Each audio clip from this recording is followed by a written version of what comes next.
I shouldn't have checked the footage. I only meant to see if the technician had fixed the glitch in the West Corridor camera, the one outside my home office.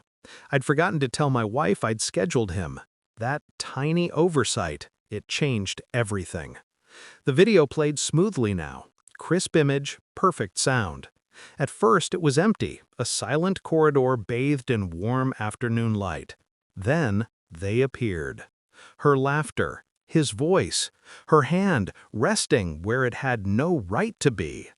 I remember freezing mid-breath, that kind of stillness you feel when your entire world decides to tilt.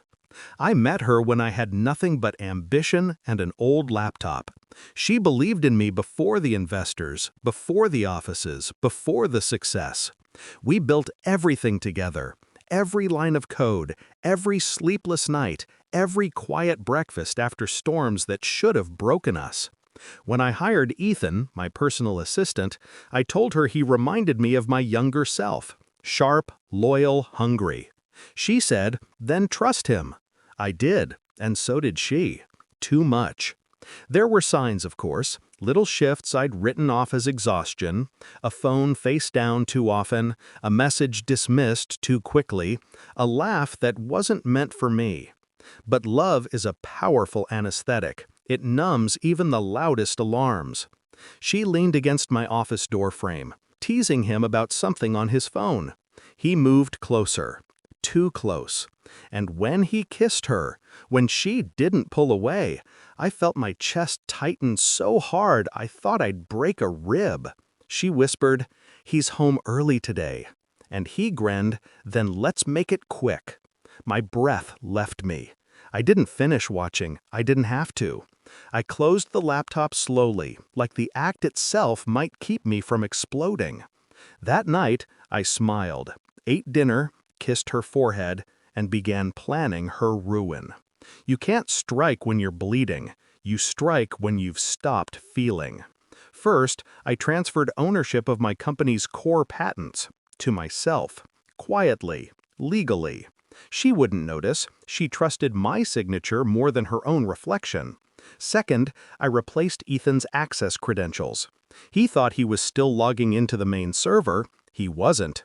Every keystroke, every document, every chat was being archived under my watch. Then I waited. For 2 weeks, they danced in their own illusion. Private messages, secret lunches, whispered plans to build their own version of my company. She wanted to leave me after taking half of everything I'd built. So I gave her everything, on paper.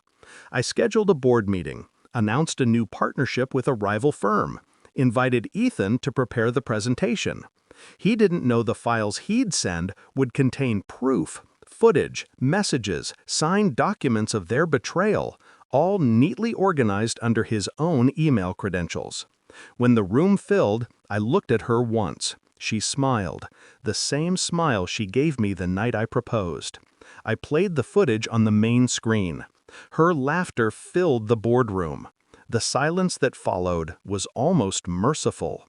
She turned pale. Ethan's hands trembled on the table. I didn't raise my voice. I just said, "You both thought you could steal what I built. You underestimated what I watch." Security escorted him out. She stayed, frozen, tears forming but never falling. She collapsed, not from guilt, shock maybe, or the sudden realization that the life she'd tried to control had snapped out of her hands. The paramedic said she'd be fine, physically. I didn't follow her to the hospital. I stayed in the boardroom, staring at the flickering end of the footage. Her laughter lingered on the screen like a ghost that refused. She moved out quietly. The divorce was clean, clinical.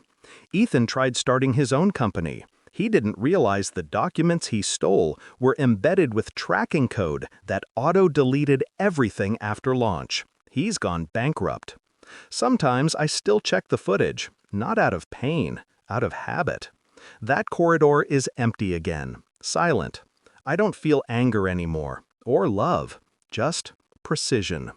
I learned something in all this. Betrayal doesn't break you, it chisels you, shapes you into something colder, clearer.